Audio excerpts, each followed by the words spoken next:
This is a Godox TL60. It is an LED tube light that features color effects, bicolor control, and RGB. There's multiple different sizes of this format. You can get it in 1 foot, 2 foot, 4 foot, I believe even 8 feet. Godox isn't the only company to offer a tube light. Companies like Yongnuo, Nanlite, Aperture, they all have tube lights. Some of them have different series of tube lights. They all offer various sizes of tube lights. And then there's a whole nother world of tube lights when you get into cinema grade products. Now these have grown in popularity a lot over the last 5 years, not only as their functionality has increased, but they're just really handy because they're one of the easiest light formats to hide. You can use these to simulate ceiling lighting. You can hide them underneath a cabinet. You can tuck them on a shelf somewhere. They just have a unique property that other lights, big old soft boxes, big old COB lights, you just can't put them in those places. So it just allows you to get really creative with their applications. But I didn't bring you here today to talk about tube LEDs. We've already covered this in other videos.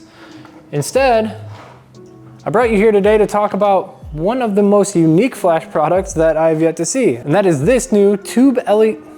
I want to call it an LED. I keep wanting to call it an LED because that's the only format, but this is a flash. This is a tube flash from Godox, and it connects to the Godox AD-200. Now you may hear a little rattle throughout this video. I apologize if that's annoying, but unfortunately this was damaged in transport. Thanks DHL, but it still works and we're still gonna talk about it. If you don't know, the Godox AD-200 or the Flashpoint Evolve 200 is a modular strobe, a 200 watt-second strobe that features currently 4 different heads. There is a Fresnel head, bare bulb, round head. This one includes magnetic attachments and ring flash. The AD-200 is by far the most modular lighting product on the planet, and yet here we are today about almost 6 years after the AD-200 was originally launched, and we are still adding heads. And that is where this tube head, 200 watt-second tube head, comes into play. Now, all of these heads that I've mentioned, as well as this head, also work for the AD-200 Pro or the Evolve 200 Pro. The functionality is exactly the same. Now, in terms of flash specs, it really depends on whether you're using the AD-200 or the AD-200 Pro, or Evolve 200 or Evolve 200 Pro, because both the recycle time and the flash durations are controlled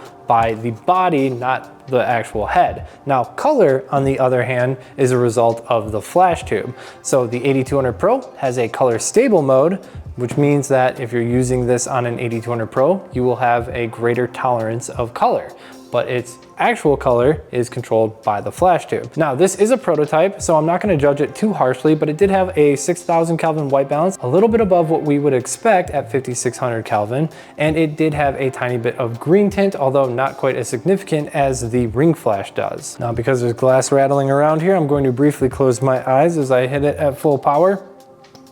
Okay, we're safe. Now, the unique characteristic about this is that it's, I don't know if I want to call it omnidirectional because I don't want to characterize it like a bare bulb, but this is truly a 360-degree light output, right? It's going to come out of every direction. The only way to control that is with this accessory. Once you clip it on, the back is now silver, and that's going to reflect all that light forward. And now we have a 180-degree spread of light. And then you have barn doors if you want to cut the light further than that. And you can cut this all the way down to a completely narrow strip of light. So with this attachment, you actually have quite a lot of control over the spill of light. Now, in terms of purpose, let's talk about what this would actually be good for, because as I said at the beginning of this video, the reason that these tube lights are so popular is because you can kind of tuck them away underneath a cabinet. You can tape them up to the bottom of a cabinet and then light whatever is below it and not actually see this as long as your camera height is above that cabinet. That's exactly what this is handy for. Shoving it in the corner of a room, putting it in places where traditional large lights will not fit. Whenever I think back to using this type of project, it was always in a circumstance where we were in a very tight room and just did not have a lot of room, or there was just a little pocket where we needed light and there was somewhere that we could hide this. That's where this works great, and that seems like the logic that you would apply to this. However, I don't think that it's going to be quite as beneficial as using a light like this, because we've got all this to deal with too, right? So when I think about, say, putting it under that same cabinet, well, where am I gonna put all of this? I have to find a place to tuck all of this cable up. I have to find a place to secure this light. It's not gonna be as effortless as using a tube LED would be. That being said, I still think photographers are going to find a way to use this well, because let's be honest, if you're using a flash setup, well, oftentimes a little LED tube is not gonna balance with the rest of your setup. And that's where having a flash tube would be handy if you're still in one of those scenarios. I actually first saw this when I was out in Vegas for WPPI. They had this on the showroom floor, and then I requested them to send me one to test out. And then the very next day I had a session where I was photographing a Z28 Silverado in a studio, and one shot that we were particularly challenged by was lighting the interior. It was pretty easy to get light on the front seats, but then our back seats would be really dark, and we don't have the budget to you know, cut the car open or anything like that like they used to do.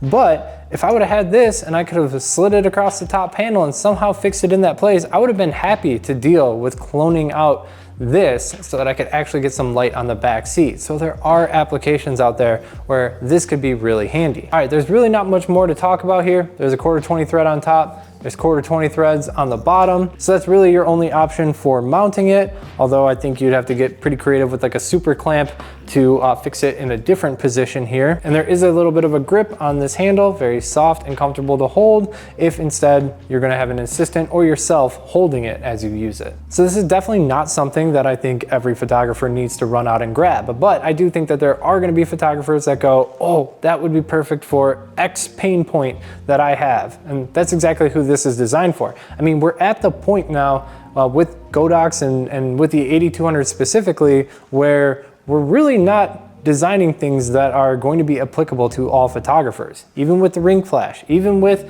the round head flash, those products are not meant for everybody, but for the people that they do serve, they serve well. And that's exactly what I think this is going to be, just another option that some people out there will find useful in very unique ways. Let me know in the comments below if you're an AD-200 user and you see a unique use for this. I'd love to hear what you guys plan to use something like this for. Every time something new comes out for the AD-200, I'm just kind of shocked that they're still supporting it in this way. I mean, it's really cool that both the AD-200 and the AD-200 Pro are compatible with all the same heads, that when they release it, they're essentially releasing a product for 7 years worth of users. Many people today still find this to be the most versatile lighting product on the planet, myself included, even though I don't use it day to day because their other lights serve me better.